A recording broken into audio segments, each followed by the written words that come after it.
17वें तीर्थंकर श्री कुंथुनाथ जी।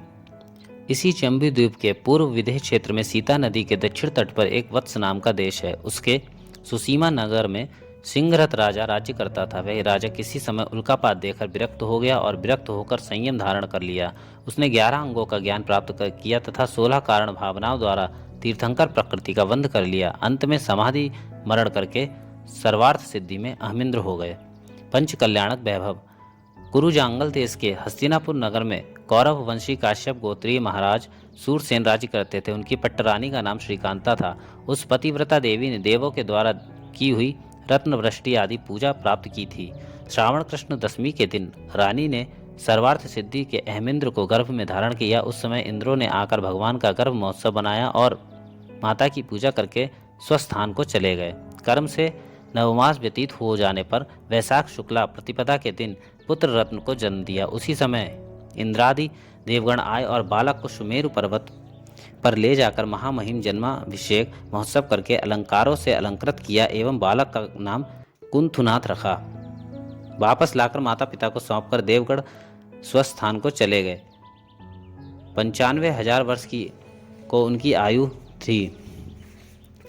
35 धनुष ऊंचा शरीर था और तपाए हुए स्वर्ण के समान शरीर की कांति थी। 23,750 वर्ष कुमार काल के बीत जाने पर उन्हें राज्य प्राप्त हुआ और इतना ही काल बीत जाने पर उन्हें वैशाख शुक्ल प्रतिपदा के दिन चक्रवर्ती की लक्ष्मी मिली। इस प्रकार वे बाधा रहित निरंतर 10 प्रकार के भोगों का उपभोग करते थे। सारा वैभव शांतिनाथ के समान ही था। किसी समय भगवान षडंग सेना से संयुक्त होकर क्रीड़ा से वहां वापस लौट रहे थे कि मार्ग में उन्होंने किसी मुनि को आत्मयोग से स्थित देखा। देखते ही मंत्री के प्रति तर्जनी अंगुली से इशारा किया कि देखो देखो। मंत्री उन मुनिराज को देखकर नतमस्तक हो गया और पूछने लगा कि हे देव, इस तरह कठिन तप करके ये क्या फल प्राप्त करेंगे।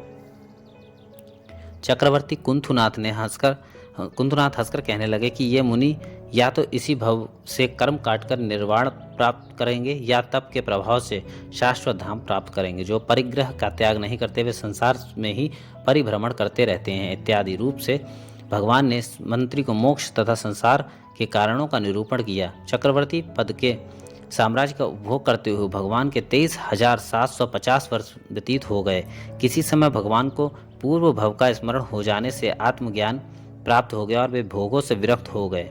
उसी समय लौकांतिक देवों ने आकर प्रभु का स्तवन पूजन किया। उन्होंने अपने पुत्र को राज्यभार देकर इंद्रों द्वारा किया हुआ दीक्षा कल्याणक उत्सव प्राप्त किया। देवों द्वारा लाई गई विजया नाम की पालकी में सवार होकर भगवान शहेतुक वन में पहुंचे। वहां तेला का नियम लेकर वैशाख शुक्ल प्रतिपदा के दिन कृतिका नक्षत्र में सायंकाल के समय 1,000 राजाओं के साथ दीक्षा ग्रहण कर ली। उसी समय प्रभु को मनः पर्य ज्ञान उत्पन्न हो गया। दूसरे दिन हस्तिनापुर के धर्ममित्र राजा ने भगवान को आहारदान देकर पंचाश्चर्य प्राप्त किए। इसी प्रकार घोर तपश्चरण करते हुए भगवान के 16 वर्ष बीत गए। किसी दिन भगवान तेला का नियम लेकर तप करने के लिए वन में तिलक वृक्ष के नीचे विराजमान हुए। वहां चैत्र शुक्ला तृतीया के दिन उन्हें केवल ज्ञान प्राप्त हो गया। उसी समय देवों ने संवशरण की रचना की। भगवान के संवशरण में स्वयंभू को आदि लेकर 35 गणधर, 60,000 मुनिराज, 60,350 आरिकाएं, 2 लाख श्रावक, 3 लाख श्राविकाएं, असंख्यात देव देवी एवं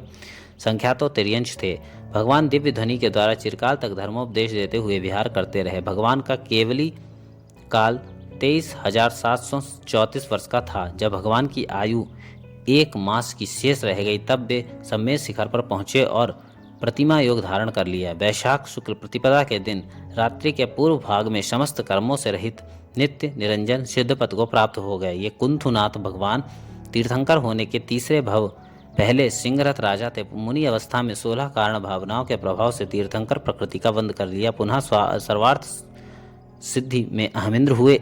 वहां से आकर कुंथुनाथ नाम के 17वें तीर्थंकर छठे चक्रवर्ती और कामदेव पद के धारक हुए हैं।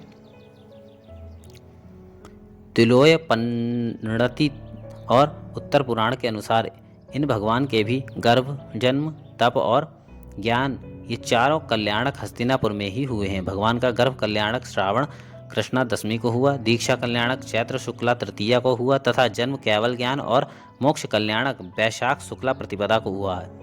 भगवान के शरीर की ऊंचाई 140 हाथ प्रमाण थी। बकरे का चिन्ह था।